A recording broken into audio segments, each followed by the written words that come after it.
Hey, it's Paul Browning here. We're going to talk about one of the meatiest parts of our breaking into IT strategy, which is getting a resume that really gets you results. There's lots of different conventions and strategies for resumes. I don't think I was taught anything really about them after I left school.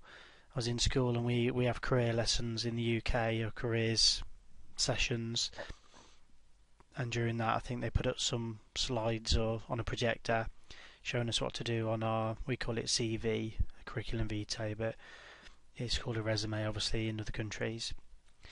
And each country may have slightly different conventions, so it's really down to you. I can't cover every convention in all the different countries because there's people watching this in New Zealand, Australia, Canada, America, and Europe and elsewhere.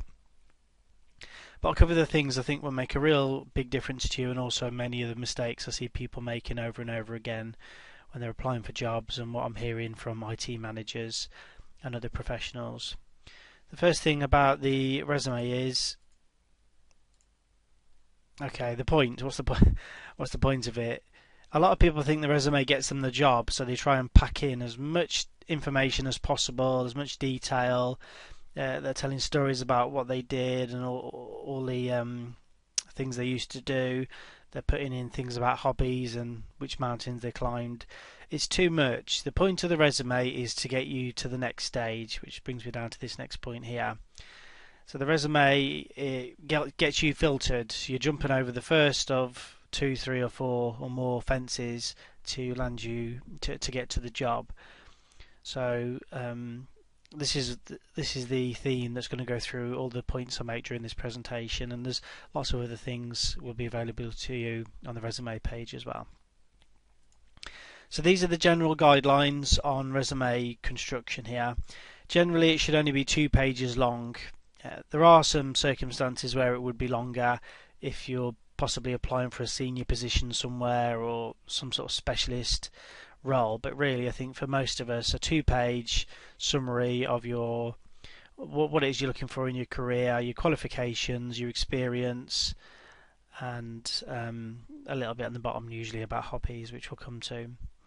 So normally it's set in specific sections, and I recommend if getting this job is important to you, that you get your resume professionally proofread.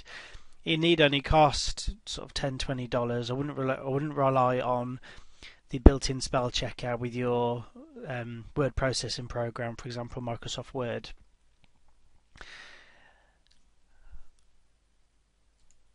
The breakdown. So this is the sort of outline of how resumes would normally start. There'd be an introduction, which we'll cover, normally a powerful introduction talking about you and what you can do and what you're looking for. A skill summary of the sort of things you're able to do and can demonstrate. Qualifications can be your school qualifications and then industry relevant stuff. Work experience, so this is where you get to say what you actually did and what you achieved where at the various places you've worked. You can obviously include voluntary work as well, although paid work's the best thing to put down there. And then a little section, normally a sentence about your hobbies at the end. Now, if you're posting your resume, not many people do this anymore really. Or normally if you're applying for jobs online, you'll just email your resume. But I do recommend, if you're posting it for whatever reason, you use a really nice quality paper. You can get those from your local stationers, I'm sure.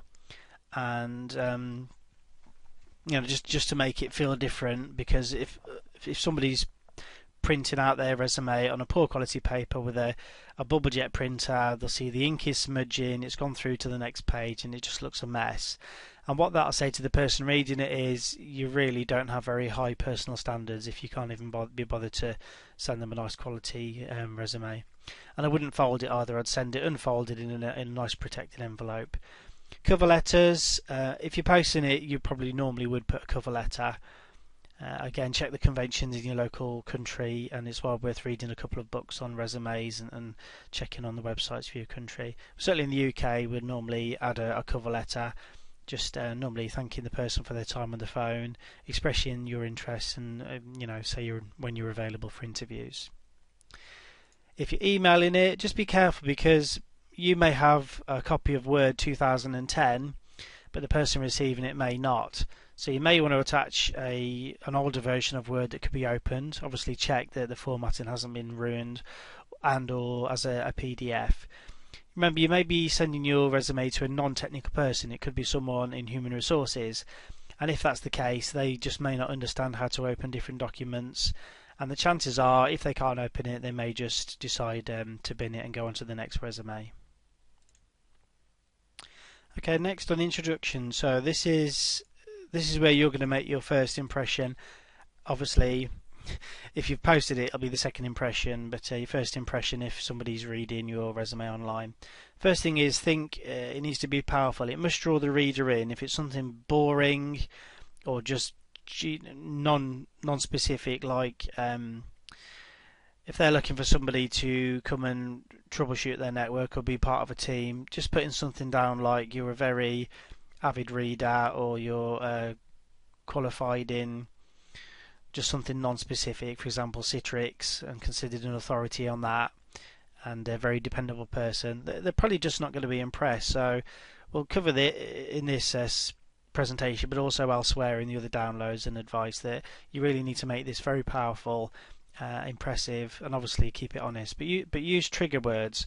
So if they're basically looking for, if it's a large company working in a really sort of fast-paced, pressured environment where time is money, you need to emphasize that in your introduction, and you'll see some examples as you go through the sections on this page. But if it's one of these busy environments where everyone's just rushing around and things have to be fixed quickly, you need to put that in your introduction.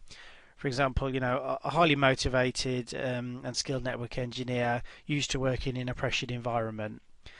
It's up to you. You can actually repeat the words they said, but if you don't want to be that obvious, then you can just sort of reword it, check in the thesaurus, and use synonyms to just sort of replace. So if it's fast-paced, you could replace that for pressured or busy, stuff like that.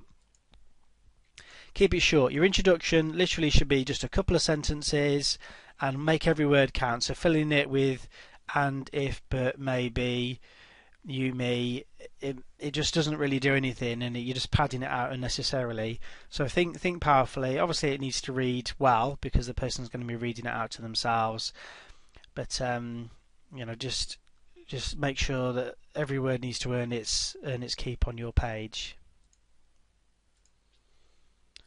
Okay, so you want to say who you are and what you want as well. So this is basically down to you to match yourself to the kind of jobs you're applying for.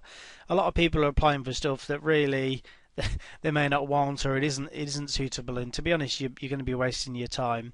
Obviously, the more general stuff like network support, you can afford to be a little bit more flexible, but as you go into more specialized things, for example working for very big companies or very small companies where you're going to have to perform a lot of functions and have very little backup, you need to be quite clear what it is you're looking for, and it's down to you to be applying for stuff that you're suitable for.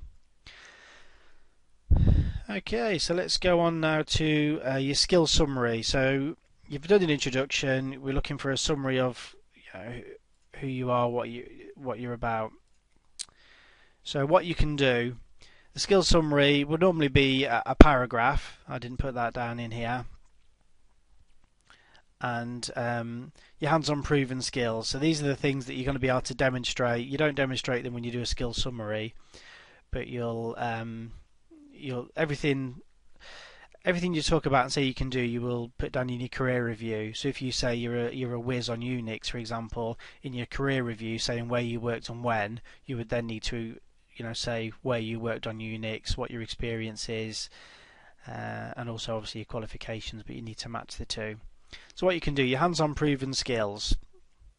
Skills obviously are divided. It used to be back in the day that the IT person was left in the basement to go and do their